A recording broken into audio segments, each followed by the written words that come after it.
С призывом защитить население России от замещения мигрантами выступил архиепископ Зеленоградский.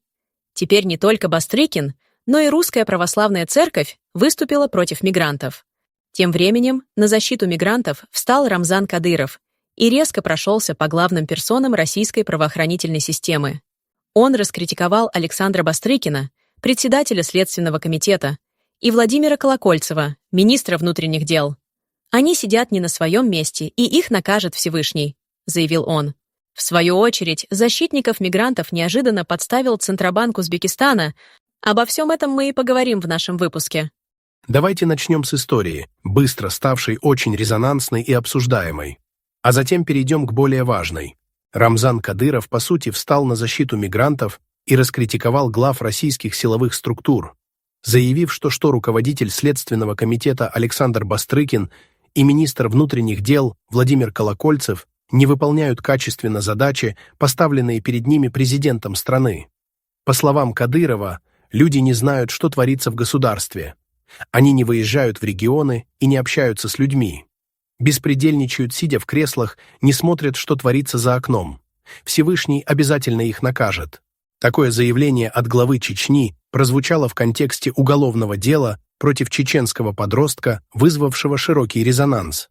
14-летний Муслим Мурдиев обвиняется в 4 эпизодах преступлений, связанных с дракой в московском парке Ходынское поле. Глава Чечни подчеркнул, что в деле активно участвуют различные правозащитные организации, а также высокопоставленные официальные лица, включая его самого. Делом Муслима Мурдиева мы занимаемся уже давно. Правозащитники, депутаты, сенаторы, все представители и лично я в том числе. Те люди, которые сидят наверху, следственные органы, во главе с Бастрыкиным и Колокольцевым, сидят не на своих местах, заявил Кадыров. Он также заверил, что чеченского подростка не посадят и ничего с ним не сделают, поскольку он лично со всеми разговаривал. У него, по-моему, 18 декабря суд, его не посадят, выпустят.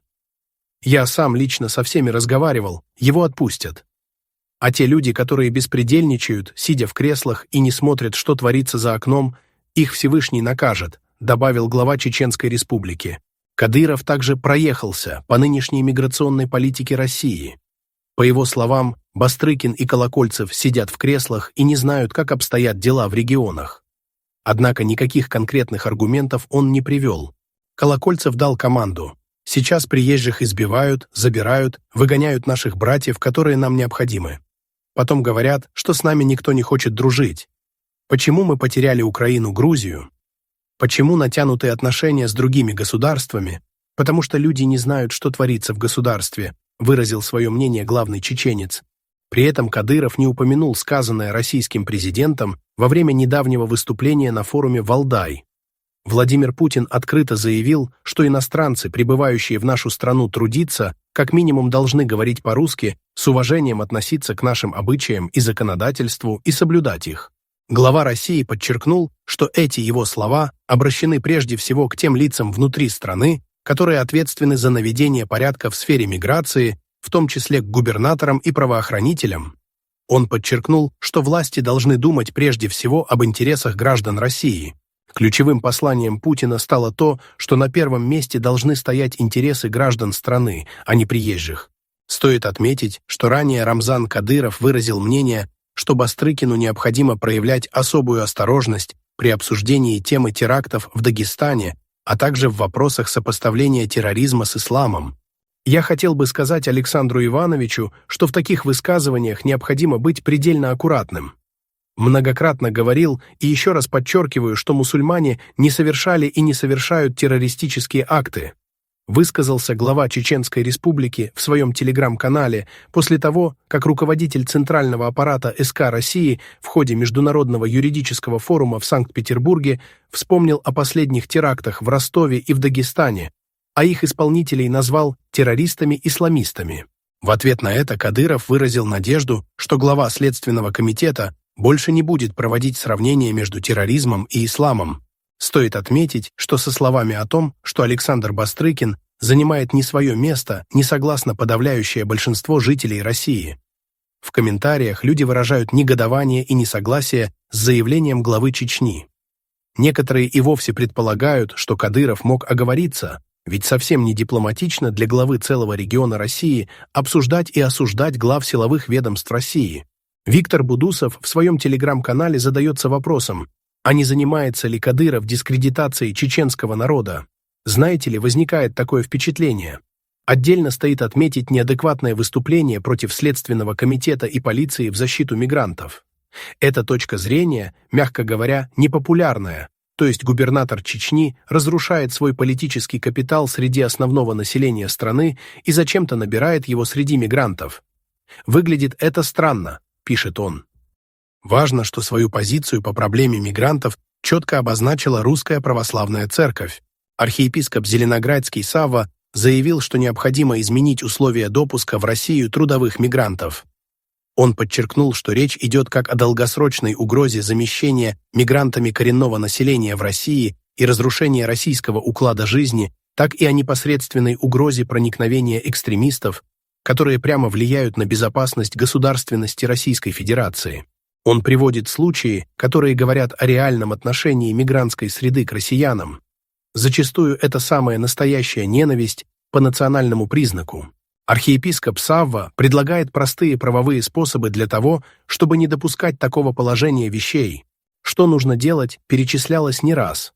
Допуск в страну трудовых мигрантов исключительно по целевому завозу, исключение трудовых мигрантов и их семей, уже находящихся в России, из доступа к бесплатной социалке с возложением соответствующих расходов на работодателей, исключение дальнейшего завоза семей трудовых мигрантов, ликвидацию диаспоры как субъекта диалога. Не совсем понимаю, как все это может действовать без визового режима. Это, конечно, если мы говорим о трудовой миграции, то есть временной, а не о замещении народа России и ее уничтожении, указывает священнослужитель. В комментариях читатели горячо поддержали архиепископа Савву с общим посылом. Хватит это терпеть. Стоит отметить, что это не первый раз, когда в Русской Православной Церкви призвали решительно разобраться с мигрантами, точнее, в целом с миграционной проблемой.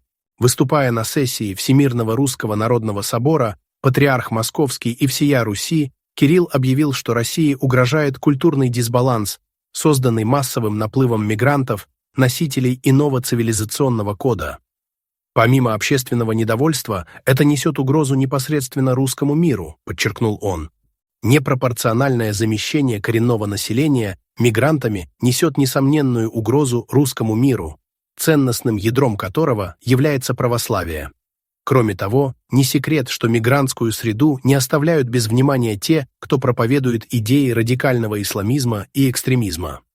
Речь идет не о желании церкви ограничить мусульманское присутствие в России, речь идет не о межрелигиозной теме, речь идет о будущем нашего государства, о том, что будет с Россией в будущем, и в том числе о судьбе русского народа. Как же церковь может об этом не говорить? Задал вопрос патриарх Кирилл. Предстоятель Русской Православной Церкви отметил, что в некоторых регионах проблема с мигрантами замалчивается. Церковь выступает против позиции замалчивания, выбранной некоторыми региональными властями, которая угрожает русскому миру. Преступность, связанная с большим количеством мигрантов в крупных российских городах, долгое время представляет собой проблему для правоохранительных органов.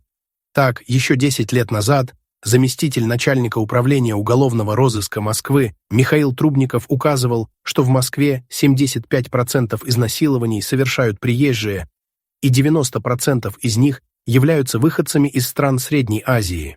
После теракта в Крокус-Сити-Холле, который совершили уроженцы Таджикистана, тема мигрантской преступности получила особую остроту.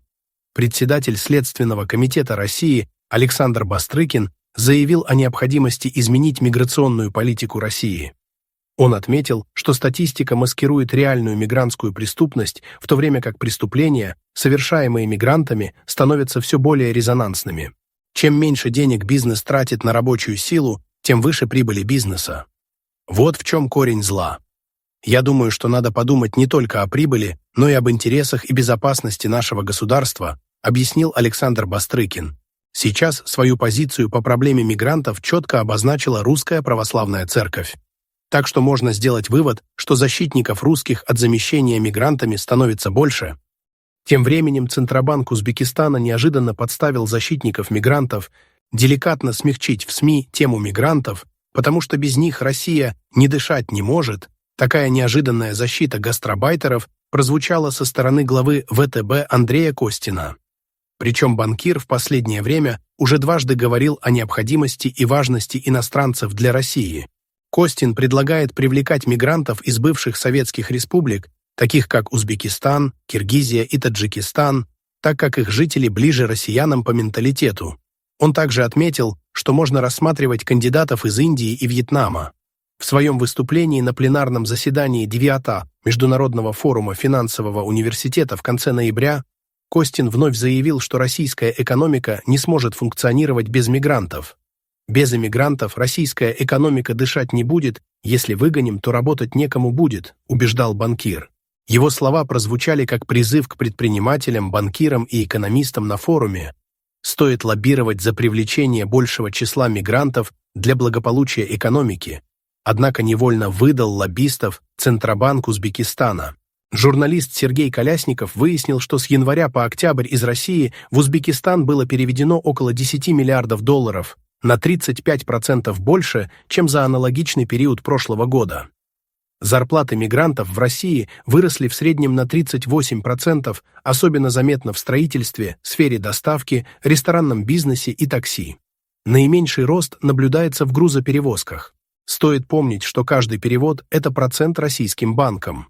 Кроме того, покупка валюты мигрантами приносит дополнительную прибыль. Чем больше иностранных рабочих, тем больше переводов и валютных операций, соответственно, выше доходы банковского сектора. При этом не только банки выигрывают от притока мигрантов. Сотовые операторы тоже получают свою долю прибыли. На парковке для такси в аэропорту Шереметьево новоприбывшим рабочим бесплатно раздают сим-карты. Каждый звонок домой – дополнительная прибыль для операторов связи. Кроме этого, мигранты массово скупают доллары, что, как считают многие эксперты, давит на курс рубля. И это не говоря о криминале, наживающемся на потоке мигрантов. Суммы баснословные. Причем зарабатывающим абсолютно до лампочки, квалифицированные работники приезжают в Россию или преступники, для них главное, чтобы был миллионный поток, пусть необразованных, не знающих русского языка, презирающих русских и Россию, но на которых можно заработать. Потому и поезда запустили Ташкент-Москва дважды в неделю. В планах поезда Бишкек-Москва и Душанбе-Москва. Нужен поток. Ограничение потока – удар по раздувшемуся карману, убежден Колясников. По его мнению, в стране биометрия приезжих в качестве эксперимента растянулась на год, тогда как во многих странах она уже действует давно и результативно. У миграционного беспредела в России куда больше интересантов, чем можно представить, поскольку крутятся огромные деньги, ради которых плевать на любую террористическую опасность, да и вообще на все, делает нерадостный вывод журналист.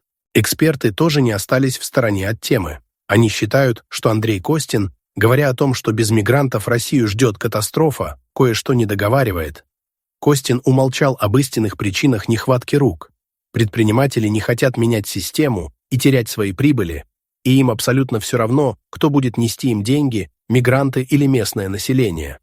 А уж кто кого бьет, так вообще по барабану. Для бизнесменов важно, чтобы просто работали, не покладая рук. Отсюда и нежелание модернизировать производство, когда большую часть работы вместо мигрантов делают машины. После теракта в Крокусе проблемами нелегальной и легальной миграции занялись серьезнее. Первым шагом стала борьба с поддельными сертификатами на знание русского языка. Оказалось, что сотни фирм и даже государственных учебных заведений по всей России наладили производство сертификатов, необходимых для получения вида на жительство и патента на работу. Инициатива коснулась и детей-мигрантов. Тестирование Минпросвещения показало, что почти 20% из них знают язык плохо или не знают совсем. В ноябре этого года в Госдуме начали рассматривать законопроект, который предлагает не пускать в российские школы детей-мигрантов без знания русского языка. Впрочем, такое предложение встретило серьезные возражения. Оно не только не решает проблему со знанием языка у детей-мигрантов, но и противоречит положениям Конституции и государственной политики России.